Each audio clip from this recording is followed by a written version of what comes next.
બનાસકાંઠા જિલ્લાના દિયોદર તાલુકાના કેટલાક ગામડાઓની વાત કરીએ તે ગામડાઓની અંદર ખેડૂતોના પાકને ભારે નુકસાન થયું છે।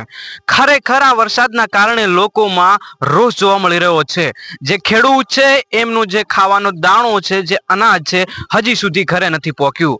મિત્રો, આ તમામ ઝીરો ગ્રાઉન્ડ રિપોર્ટ ઉપર છે અને તમામ દ્રશ્યો આજે બતાવવાના છે કે લોકોમાં કેવો રોષ છે। આપણે લોકો સાથે, ખેડૂતો સાથે પણ વાત કરીશું કે કેવા પ્રકારનો જે વરસાદના કારણે એમને જે નુકસાન થયું છે એ બાબતે લોકો શું કહેવા માંગશે। મિત્રો, આપ જોઈ રહ્યા છો જે બાજરી છે, હજી લીલોછમ પાક છે। હજી સુધી તમે અહીંયા મારા પગની નીચે પણ જોઈ શકો છો, જે બાજરી છે તેની અંદરથી હજી પણ પાણી છે, જે ગારા જેવી છે, લીલીછમ છે। મતલબ આ બાજરી હવે કોઈ કામની રહી નથી, પશુ પણ નહીં ખાઈ શકે।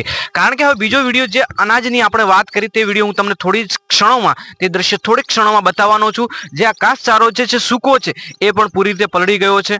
તે તમામ દ્રશ્યો આપણે હું બતાવીશ, બન્યા રહેજો વિડીયોની અંદર। મિત્રો, આપણે જે દ્રશ્યોની વાત કરી રહ્યા હતા કે ખેડૂતનો એક પણ દાણો ઘરે નથી પહોંચ્યો। તમે જોઈ શકો છો જે આ ટગો છે તેની નીચે જે બાજરીના દાણાના જે કહણા કહેવામાં આવે છે ગુજરાતી ભાષામાં, તેની નીચેથી અત્યારે થોડા પ્રમાણમાં જે છાંટા થોડી ક્ષણોમાં અહીંયા જો ચાલુ જ છે વરસાદ, અને ચાલુ વરસાદની આપણે અહીંયા ઝીરો ગ્રાઉન્ડ રિપોર્ટ ઉપર છીએ ત્યારે જાણવા મળી રહ્યું છે કે આને જ્યારે અહીંયા સુકાશે ત્યારે આ કહણા ઠેસર દ્વારા કાઢવામાં આવશે અને પૂરી તરફથી આને ટાંકી દેવામાં આવ્યા છે। આની ઉપર એક મેણિયું છે અને તમામ પ્રકારે તમે દ્રશ્યો જે જોઈ શકો છો તે પ્રકારે આ ખેડૂતને ખૂબ જ નુકસાન થયું છે વરસાદના કારણે। આપ જોઈ શકો છો જે આ પશુઓ માટે જે ઘાસ છે એ પૂરી રીતે પલળી ગયું છે ને કોઈ પણ કામનું રહ્યું નથી। અને બીજી વાત, બીજા દ્રશ્ય હું તમને બતાવવાનો હતો કે જે આ ખેતરની અંદર 2 થી 3 વીઘાની અંદર જે બાજરી વાયેલી હતી, બાજરીનો એક પણ દાણો આ ખેડૂતે લીધો નથી। ખરેખર વરસાદના કારણે બહુ જ નુકસાન થયું છે।